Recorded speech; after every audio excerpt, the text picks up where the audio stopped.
네, 오늘 말씀의 제목은 풍랑과 영적 침체입니다. 인생에 닥치는 그 풍랑은 우리의 영적 침체와 아주 깊은 연관성을 가지고 있습니다.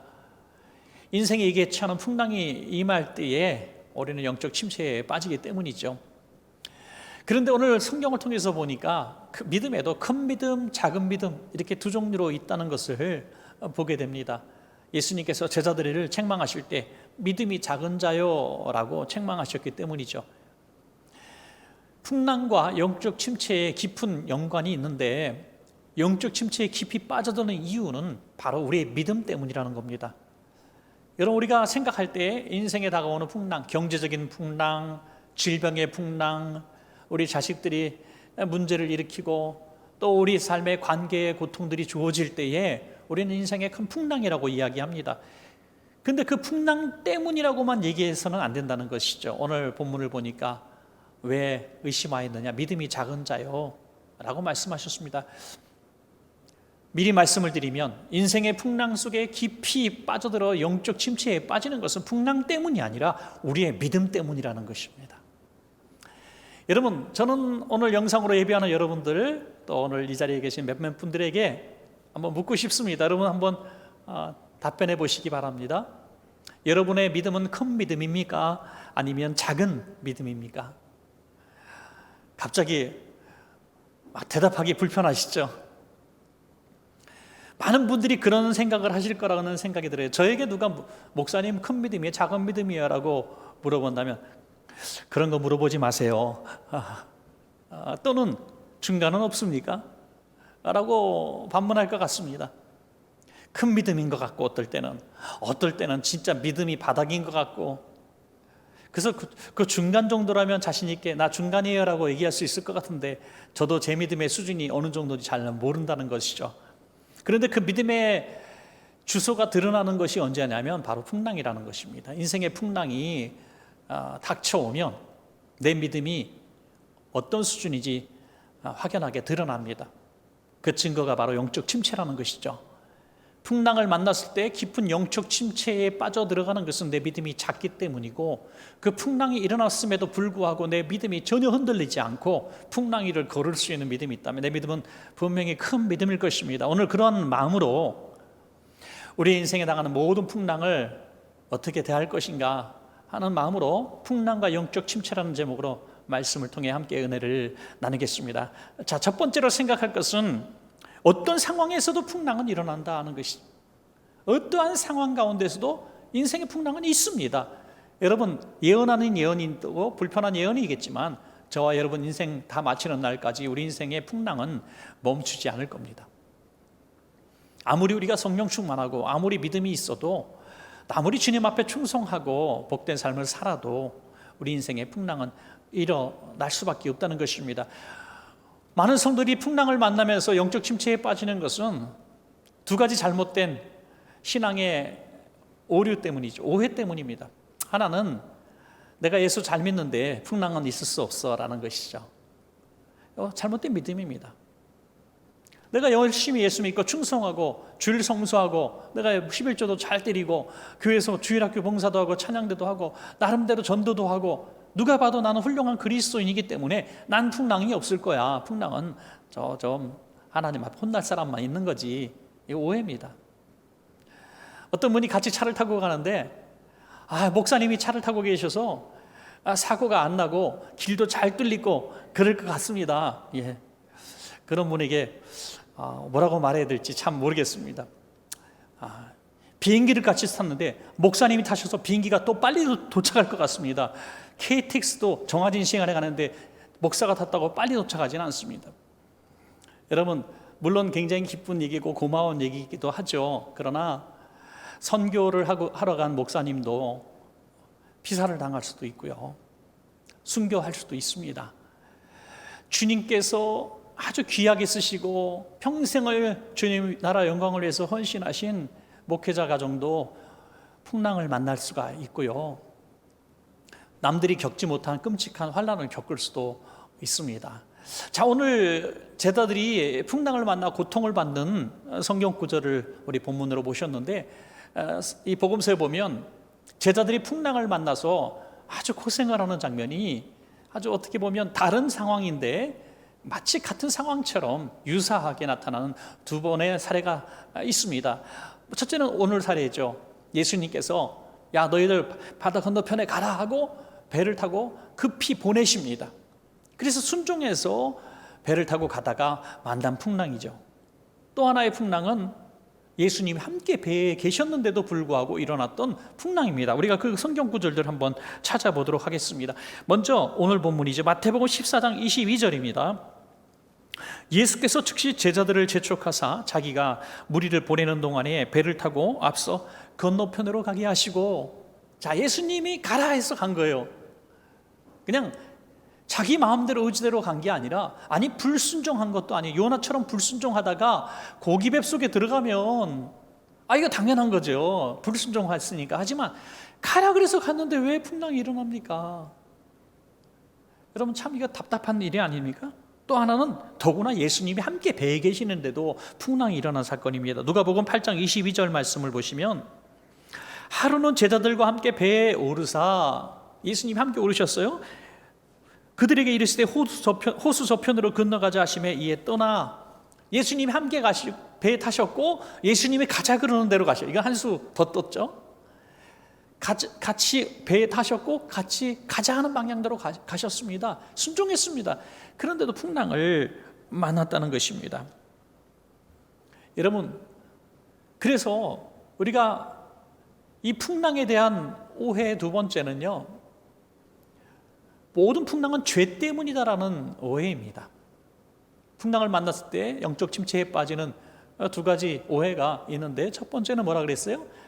나한테는 그런 일이 일어나지 않을 거야 라는 이런 낙관적인 믿음과, 그리고 두 번째는 모든 풍랑은 죄 때문이야 라고 좌절하는 것입니다. 예기치 않은 인생의 여러 가지 경제적인 풍랑, 신체의 아픔과 가정의 아픔과 하는 일마다 되지 않고 가려고 하는 길이 맨날 막히고 수년 동안 계획했던 일들이 하루아침에 무산되어지고, 이런 일들을 경험할 때 이건 죄 때문일 거야. 반드시 내가 하나님 앞에 크게 잘못했지. 물론 자기를 돌아보는 것은 매우 중요하지만 거기서 집착하는 것은 큰 문제라고 하는 것입니다. 사랑하는 여러분, 오늘 성경을 통해서 우리가 정말 교훈받고자 하는 것은 큰 믿음을 가진 사람이나 작은 믿음을 가진 사람이나 모두가 풍랑을 경험했다는 것이죠. 또 하나님의 말씀에 순종해서 살아가는 그 상황 가운데서도, 아니 심지어 내 심령에 성령님을 모시고 날마다 행복하게 말씀대로 살아가는 정말 신앙인다운 삶을 살아가는 그 상황 가운데서도 풍랑은 일어날 수 있다는 것입니다. 그러나 낙심하지 마십시오, 여러분. 이 두 사례를 보면 예수님께 책망은 비록 받았을지 몰라도, 또 영적 침체에 빠졌을지는 몰라도, 두 사례 모두 예수님이 아셨고 예수님이 보셨고 예수님이 풍랑을 잔잔케 하시고 이 모든 사례를 구원하시는 사례로 만들어 주셨다는 것입니다. 이게 얼마나 감사한 일입니까? 여러분 기억하십시오. 내가 큰 믿음이든 작은 믿음이든 충성하든 불충하든 죄를 졌든 의를 행했든 우리 삶 가운데 언제든지 풍랑은 일어날 수 있다는 사실입니다. 풍랑이 일어나는 것을 두려워하지 마십시오. 그러나 우리의 믿음이 작아 영적 침체에 빠졌다면 내 믿음이 작은 연고에 있은 것은 깨닫고 내 믿음을 큰 믿음으로 바꿔서 주님의 능력으로, 주님의 도우심으로 반드시 풍랑을 이길 수 있는 여러분 되시기를 주의 이름으로 축원합니다, 여러분. 자, 그리고 두 번째는 풍랑만 바라보면 깊은 영적 침체에 빠질 수밖에 없다는 것입니다. 여러분, 풍랑만 바라보면 영적 침체에 빠집니다. 풍랑만 있었습니까? 아닙니다. 풍랑 가운데에 함께 하신 예수님이 계셨습니다, 여러분. 그런데 우리가 풍랑만 바라봤다는 것이죠. 어떤 성도님이 풍랑이 일어나기 전에 이런 얘기를 할 수는 있습니다. 저는요 예수님이 계셔서 두렵지 않습니다. 어떤 상황이 생겨도 전 두렵지 않아요. 예수님이 함께 하시는 걸 내가 믿거든요. 근데 풍랑이 일어나 봐야 알아요. 풍랑이 일어나 봐야 합니다. 문제가 아직 해결될 것 같은 기미가 보일 때는 그런 말 할 수 있습니다. 그러나 문제가 완전히 절망 상태가 되었을 때, 희망이라는 희망은 전혀 보이지 않았을 때 우리의 믿음의 수준이 드러날 수밖에 없는 것입니다. 오늘 제자들의 경우를 보니까 영적 침체에 깊이 빠져서 들어갈 수밖에 없는 이 풍랑의 고통이 아주 가중된 고통인 것을 보게 돼요. 아주 시간이 길게 풍랑이 일어났습니다. 아주 오랜 시간에 풍랑이 일어나면 누구든지 영적 침체에 빠집니다. 곧 해결될 됐겠지, 하나님이 응답하시겠지, 곧 구원하시겠지, 막연하게 기다렸는데 풍랑이 길어집니다. 오늘 성경을 또 보니까 밤사경이라고 했어요. 밤사경은 가장 깊은 밤입니다. 가장 깊은 밤, 절망의 시간, 영적 침체에 빠질 수밖에 없는 것이죠. 새벽이 아직 일어나지 않았습니다. 또 하나는 뭡니까? 거스르는 바람이라 그랬어요. 거스르는 바람. 오늘 성경에 거스르는 바람은 좀 더 쉬운 말로 역풍을 말하고 있습니다. 인생을 나가지 못하게 만드는 역풍. 하는 일마다 자꾸 안 되는 거예요. 남들 다 된다 그래서 했는데 사기를 맞고, 남들 다 되는 일인데 나만 안 되고, 너무 속상한 거 아니에요? 너무 절망하는 거예요. 너무 고통스러운 거예요. 그래서 나한테 왜 이런 일이 일어났는가?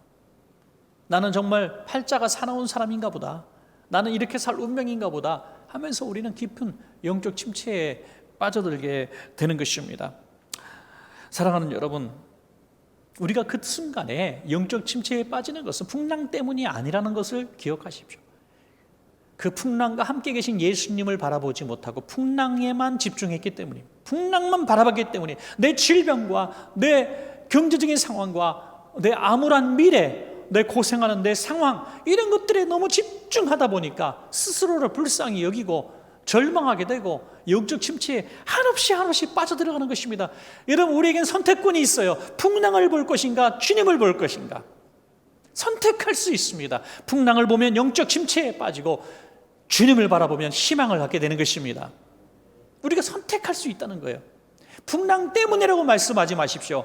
질병 때문에, 가난 때문에, 누구 때문이라고 말씀하지 마십시오. 그것을 바라본 것은 나의 선택이었습니다. 그것을 성경은 작은 믿음이라고 얘기하는 거예요. 믿음이 없는 게 아닙니다.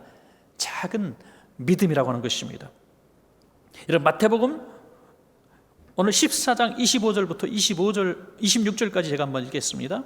밤 사경에 예수께서 바다 위로 걸어서 제자들에게 오시니 제자들이 그가 바다 위로 걸어오심을 보고 놀라 유령이라 하며 무서워하여 소리 지르거늘.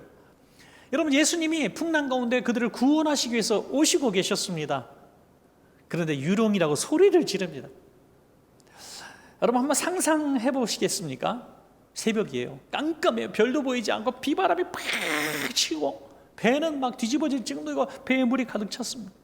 근데 저 멀리서 누가 바다 위로 이렇게 점점점 다가오는 거예요. 예수님이 뭐 유령처럼 분장하셨겠어요? 귀신처럼 막 풀어헤치고 나오셨겠어요? 그런 건 아닐 겁니다. 그런데 바다 위로 누가 걸어온다는 것이 상상할 수 없는 일이기 때문에 유령이야 라고 소리를 지를 수밖에 없었던 것이죠. 그만큼 그들은 두려움에 사로잡혀 있었고 영적 침체에 사로잡혀 있었던 것입니다. 여러분, 엘리 제사장과 사무엘이 있었습니다. 그 음성, 사무엘아 하고 부르시는 음성을 사무엘만 들을 수가 있었다는 겁니다. 사무엘만. 영적으로 세미한 주님의 음성을 듣는 사람은 영적 침체에 빠진 사람이 아닙니다. 영적 침체에 빠진 사람은 주님이 오셔도 응답하셔도 들을 수가 없어요. 분별할 수가 없습니다. 그래서 결국 영적 침체 가운데 소망이라고 잘 보이지 않는 것입니다. 그러나 그 절망 가운데서도 주님을 바라보는 시선이 될 때에 우리 힘이 아닌 주님의 힘으로 영적 침체에서 우리가 벗어날 수 있다는 것입니다. 놀랍게도 풍랑을 바라보면 두려움이 오고, 다시 말해서 문제를 바라보면 영적 침체에 빠지고, 주님을 바라보면 희망이 있고, 주님을 바라보면 영적 침체에서 벗어날 수가 있다는 것입니다. 여러분, 오늘 여러분이 당하고 있는 영적 침체의 원인은 문제입니다. 사실 문제입니다. 그러나 그 문제에 깊이 집착했기 때문에 지금 영적으로 침체된 것이에요. 오늘 시선을 주님께로 한번 돌려보시기 바랍니다. 마태복음 14장 27절부터 29절까지 제가 읽어드리겠습니다. 예수께서 즉시 이르시되 안심하라, 나니 두려워하지 말라. 베드로가 대답하여 이르되 주여, 만일 주여 만일 주님이시거든 나를 명하사 물 위로 오라 하소서 하니 오라 하시니 베드로가 배에서 내려 물 위로 걸어서 예수께로 가되 야 나야 나 안심해 두려워하지 마 라고 말씀하십니다. 여러분 주님이 그들에게 주님인 것을 드러내 주셨습니다. 여러분 우리가 시선을 주님께로 돌려서 주님을 바라보면 주님이 함께 하시는 것이 믿어지는 것입니다. 조금 전만 해도 풍랑만 보이고 죽을 것만 같았는데 주님이 보이고 주님의 형상과 음성이 들려지기 시작하면 그때부터는 소망이 있는 줄로 믿습니다. 주님의 응답이 없고 캄캄하고 절망하니까 소망이 없는 거지, 주님의 음성만 받고 응답만 받았다면 좀 더 의심할 필요가 없어요. 여러분 제자들 중에서도 작은 믿음을 가진 제자들 중에서도 수준의 차이가 드러나는 것을 보게 돼요. 베드로는 그들 가운데 큰 믿음을 보여주기 시작합니다.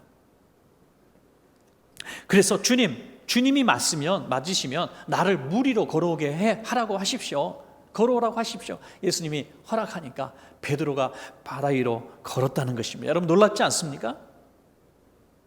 풍랑이 잔잔해진 것이 아닙니다. 조금 전에 죽음의 공포로 몰아갔던 풍랑과 조금도 다를 바 없는 여전히 출렁거리는 풍랑이었습니다. 잔잔해진 다음이 아니었습니다. 그럼에도 불구하고 베드로는 물 위로 뛰어들어갔습니다. 그리고 물 위를 걸었습니다. 놀라운 변화죠. 조금 전만 해도 영적 침체에 빠져 죽겠다고 했던 자들이 어떻게 베드로가 여전히 같은 환경에서 물 위를 걸을 수 있는 사람이 되었습니까? 무엇을 바라보느냐의 차이였다는 것을. 풍랑을 바라보면 빠져들어가고 주님을 바라보면 풍랑을 이기는 것입니다. 여러분 이것이 작은 믿음과 큰 믿음의 차이인 줄로 믿습니다. 여러분이 지금 영적 침체에 빠져서 풍랑 속에 빠져 있는 것은, 주님을 볼 수 없는 것은 내 믿음이 작기 때문이지만은 주님 앞에 여러분 간절히 기도하셔서 주님이 보여지고 주님이 느껴지고 응답이 확인되어지면 풍랑을 밟고 걸어가십시오. 그러면 내 능력이 아닌 주님의 능력으로 그 풍랑을 잘 이기고 영적 이 침체에서 우리가 해방되고 날마다 주님 살아계심을 간증하는 삶 살게 될 줄로 믿습니다. 여러분, 자 마지막 세 번째, 어찌 보면 마지막 세 번째가 가장 중요한 부분입니다. 영적 침체에 빠지면 부르짖어 기도해야 한다는 것입니다. 여러분, 베드로가 예수님을 바라보고 물 위로 걷기 시작합니다. 그런데 잠시 후에 다시 바람을 부는 거예요. 지금 풍랑이는 바다를 예수님께로 걸어가고 있는 자신을 보면서 너무나 놀랐습니다. 그런데 그 길지 못했다는 거예요. 그리고 다시 풍랑을 보게 되고 바닷속에 빠져들어가게 됩니다. 여러분, 우리 신앙생활이 이렇다는 거예요. 어느 날에는 바다 위를 걷기도 하다가요, 어떤 날엔 주님이 앞에 계신데도 풍랑을 또 보게 되고 또 빠져들어가는 거예요. 나 예수님이 옆에 계신 거 확실하고 살아계신 거 확실하면 나는 믿음 잃지 않습니다 하시는 분들 자신할 거 없습니다. 우리의 믿음은 예수님 살아계신 거 분명히 믿고 나를 구원하신 것도 믿고 천국과 지옥도 믿는데 인생의 그 풍랑들을 만날 때마다 우리는 영적 침체에 빠지게 된다는 거예요. 우린 그렇게 약하다는 겁니다. 어느 날 믿음이 정말 하늘을 뚫을 것 같은 대단한 믿음의 사람이 어느 날 그렇게 초라해질 수가 없는 겁니다. 그렇게 호령하고 정말 뜨겁게 설교를 했던 그런 목사님도 어느 날 골방에서 자신의 믿음도 지키지 못해 흐느적 거리게 되는 거죠. 그래서 그런 찬양이 있지 않습니까? 주여 우린 또 넘어집니다. 오늘 하루도 또 실수합니다. 그래서 우리는 주의 긍휼을 구하는 죄인입니다.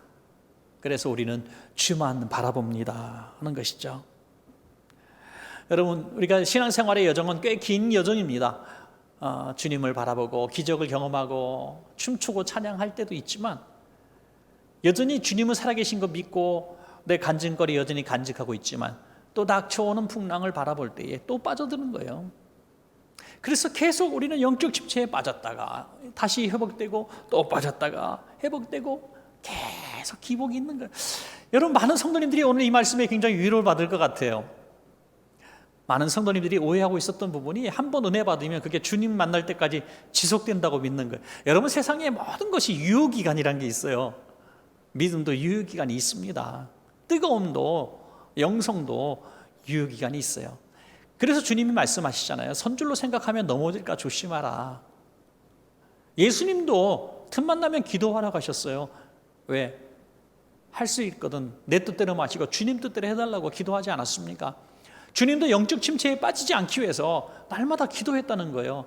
그러므로 영적 침체에 빠질 수는 있지만 영적 침체를 이기는 비결은 부르짖는 기도밖에 없다는 것입니다. 부르짖어 기도하면 내 작은 믿음이 큰 믿음으로 바뀌어질 줄로 믿습니다. 여러분, 제자들은 풍랑을 만났을 때 어떻게 했습니까? 위의 사례와 또 오늘 성경에 본문에 기록되지 않는 두 번째 사례, 예수님이 안 계신 배나 예수님이 함께 동승하셨던 배나 그들은 동일하게 기도했습니다. 물론 기도의 수준은 조금 다를 것 같습니다. 여러분 한번 비교해 보시죠. 먼저 마태복음 14장 30절부터 32절까지 오늘 본문이죠. 바람을 보고 무서워 빠져가는지라 소리질러 이르되 주여 나를 구원하소서, 주여 나를 구원하소서라고 기도했습니다. 예수께서 즉시 손을 내밀어 그를 붙잡으시며 이르시되 믿음이 작은 자여 왜 의심하였느냐 하시고 배에 함께 오르매 바람이 그치는지라. 주여 나를 구원하소서라고 기도했어요. 이렇게 기도할 수 있었던 이유는 뭡니까? 주님이 지금 눈앞에 계셨기 때문이죠. 주님은 물 위에 서 계셨습니다. 그러므로 주님의 믿음을 얻기를 원했던 거죠. 내 믿음은 약하여져서 물속에 빠지는 영적 침체에 들어갔지만 믿음이 있는 주님은 물 위를 여전히 물 위에 서 계신 것이 보여진 것입니다. 그래서 주님의 능력을 구한 것입니다. 여러분, 구원이라고 하는 게 뭡니까? 우리를 주님의 자리로 이끌어 달라는 것 아니겠습니까? 주님의 자리로 나를 이끌어 주십시오. 내 믿음, 내 힘, 내 권능으로는 벗어날 수 없으니 주님께서 나를 도와주십시오. 그거 뜻입니다. 자, 두 번째 사례를 보면 누가복음 8장 24절입니다. 제자들이 나와 깨워 이르되, 주님이 이제 배에 계셨지만 주무시고 계셨죠. 주여 주여 우리가 죽겠나이다. 좀 기도의 수준이 다릅니다. 구원하소서가 아니라 우리가 죽겠습니다. 근데 결과는 똑같습니다. 예수께서 잠을 깨사 바람과 물결을 꾸짖으시니 이에 그쳐 잔잔하여지더라. 아멘. 주여 주여 우리가 죽겠나이다. 신음이고 한탄이고 한숨입니다. 그러나 그것도 주님은 기도로 들으셨다는 거죠. 저는 한나가 했던 그 기도가 참 측은하고 처량했다고 생각합니다. 그래서 엘리 제사장이 볼 때에도 술 취한 여자가 중얼거리는 것처럼 보여졌다는 것입니다. 오늘 우리가 그렇게 기도하는 성도들을 만날 수가 있고, 혹시 오늘 이 말씀 들으시는 여러분들 가운데도 소리내서 기도할 힘조차 없어서 주여 주여 우리가 죽겠습니다, 기도가 아닌 기도, 죽겠어요, 소위 말해 신음소리만 내고 있어도 주님은 기도로 들으시는 줄로 믿습니다. 신음소리도 기도라는 거예요. 한나의 술 취한 듯 흐느끼는 그것을 주님은 응답하시고 사무엘을 주셨습니다. 엘리야가 로뎀나무 아래에서 탄식하며 죽여달라고 절규했던 그 신음소리도, 원망 섞인 그 불평하는 소리도 기도로 들으셨습니다. 하물며 사랑하시는 여러분이 주님 앞에 풍랑 가운데서 살려달라고 도와달라고 기도하는 그 기도 소리 하나님 왜 듣지 않으시겠습니까? 부르짖어 기도해 보십시오. 한번 여러분 인생길을 뒤돌아보면서 부르짖어 기도했던 적이 언제였던가 한번 잘 찾아보시고요. 그때가 언제였는가 한번 기억해 보십시오. 10중 8구 아마도 풍랑이 있었을 때 아니겠습니까? 풍랑이 있으니 부르짖어 기도했다는 것입니다. 여러분, 이것이 하나님의 택한 자와 하나님의 택함 받지 못한 자의 차이점입니다. 하나님의 택한 자는 풍랑이 일면 주님 품으로 뛰어 들어가는 것입니다. 여러분, 내 믿음의 크기는 작은 믿음이든 큰 믿음이든 하나님 보실 때 큰 차이가 없습니다. 풍랑에 빠지는 것은 작은 믿음이지만 하나님 앞에 부르짖어 또 우리가 일어나는 것은 또 큰 믿음으로 바뀌어진 내 모습인 것입니다. 우리는 계속 반복하게 되는 거예요. 작은 믿음으로 침체에 빠졌다가 하나님 부르짖어 기도해서 또 큰 믿음으로 이 풍랑을 이기게 되고, 그렇게 살다가 어느 날 갑자기 또 교만해지고, 또 하나님 앞에 불충하다가 또 정적 침체에 빠지고, 또 부르짖어 기도하다가 또 회복되어지고, 계속해서 반복되는 거예요. 그러므로 우리가 영적 침체에 빠지지 않고 큰 믿음을 지속할 수 있는 비결은 뭐냐? 평안할 때 부르짖어 기도하는 것입니다. 할렐루야. 평안할 때 부르짖어 기도할 수 있는 사람은 큰 믿음의 사람이고, 영적 침체에 빠지는 이 반복적인 사이클에서 우리가 해방될 수가 있는 것입니다. 여러분, 왜 우리 인생을 천국 가는 그날까지 왜 그러면 계속해서 영적 침체를 하게 하실까요? 좀 큰 믿음 한번 가졌을 때 그냥 믿음 쫙 가지고 평생 하나님 앞에 위대한 하나님의 사람으로 쓰임받으면 얼마나 좋을까요? 그 믿음 좋았던 성도님이 어느 날 갑자기 나락으로 빠졌다가 또 일어났다가 왜 이런 일이 반복되어질까요? 오늘 본문을 이해하려면 바로 직전의 사건을 보셔야 됩니다. 바로 오병이의 사건이 직전에 있었습니다. 오병이의 사건을 통해서 백성들이 환호했습니다. 제자들을 막 행가리시고 높였습니다.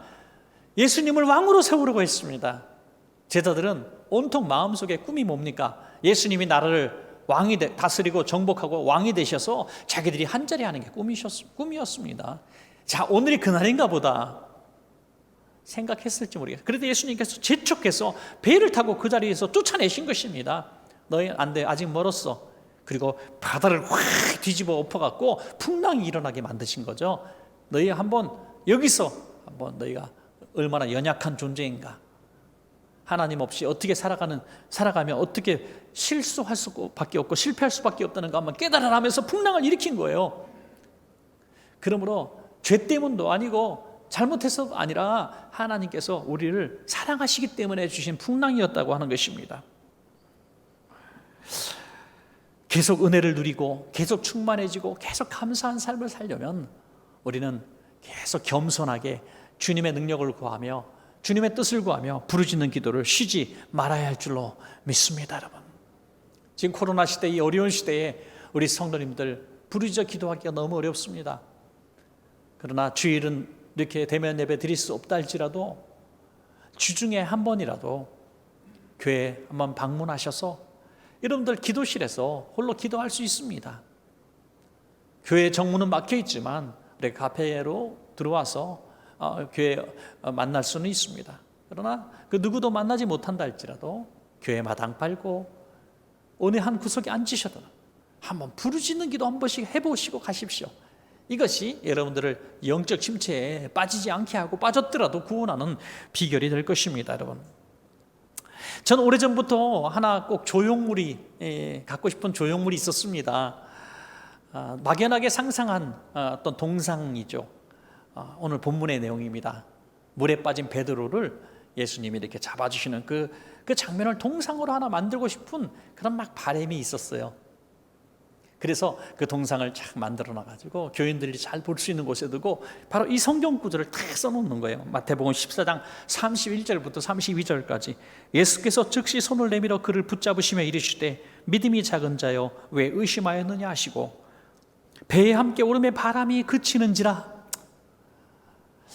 많은 성도들이 풍랑에서 고통받고 있습니다. 지난 한 주간 사시면서도 얼마나 많은 인생의 풍랑 때문에 여러분 고달프셨습니까? 그러다가 주일날 교회를 왔는데 오늘 이 구절을 딱 읽게 되는 겁니다. 예수님이 베드로를 팍 이렇게 세워주시고 그 배 오르심에 풍랑이 잔잔해지더라. 이 말씀이 확 다가온다고 생각해 보십시오. 정말 힘이 되겠다. 이게 설교보다 어찌 보면 더 강력한 메시지가 되겠다. 이렇게 소원을 그냥 막연하게 갖고 있었는데 이 소원을 알고 한 집사님이 헌신해 주셨어요. 그래서 정말 몇 천만 원이 되는 이 동상값을 헌금해 주셨습니다. 아들과 함께 아들의 이름으로 헌금해 주셨습니다. 그래서 우리 교회 앞에 로비에 지금 십자가상 만드신 우리 장로님, 한국조각가협회 회장까지 지내신 아주 유능한 조각가십니다. 그분께 제가 찾아가서 의뢰하고 또 그분 작업장인 부여까지 다녀와서 지금 진전된 작업의 모습을 보고 왔습니다. 올 가을 전에 우리가 잘 설치된 그 동상을 보게 될 것입니다. 얼마나 감사한지 알 수가 없습니다. 사랑하는 여러분, 말씀을 맺겠습니다.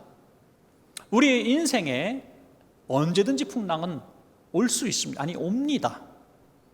우리가 큰 믿음을 가지고 있든 작은 믿음을 가지고 있든 옵니다. 우리가 신앙생활 잘하고 있을 때도, 신앙생활을 엉망으로 하고 있을 때도 풍랑은 옵니다. 그러나 그 풍랑이 왔을 때 영적 침체에 빠지느냐, 풍랑을 이기느냐는 우리의 선택입니다. 우리가 풍랑만 바라보는 작은 믿음을 갖고 있을 때는 영적 침체에 깊이 빠져들어갈 수밖에 없지만, 그 상황 가운데서 주님을 바라보는, 부르짖는 믿음으로 주님을 바라보는 우리의 믿음을 보이면 그것이 큰 믿음으로 성장해서 여전한 풍랑 가운데 풍랑을 걸어갈 수 있는, 밟고 걸어갈 수 있는 우리의 믿음이 되는 것입니다. 특별히 오늘 이 자리에서 직장을 얻지 못해서, 육신적으로 아파서, 또는 경제적으로 고통받아서, 또 여러 가지 환경 가운데서 절망하고 낙심하고 계신 분들이 계십니까? 그것에 집중하지 마십시오. 우리를 구원하시기 위해서 이 자리에 오고 계신 능력 많으신 예수님을 바라보십시오. 그것이 큰 믿음입니다. 영적 침체에서 벗어나십시오. 그래서 주님과 함께 승리하시는 여러분 되시기를 주의 이름으로 축원합니다.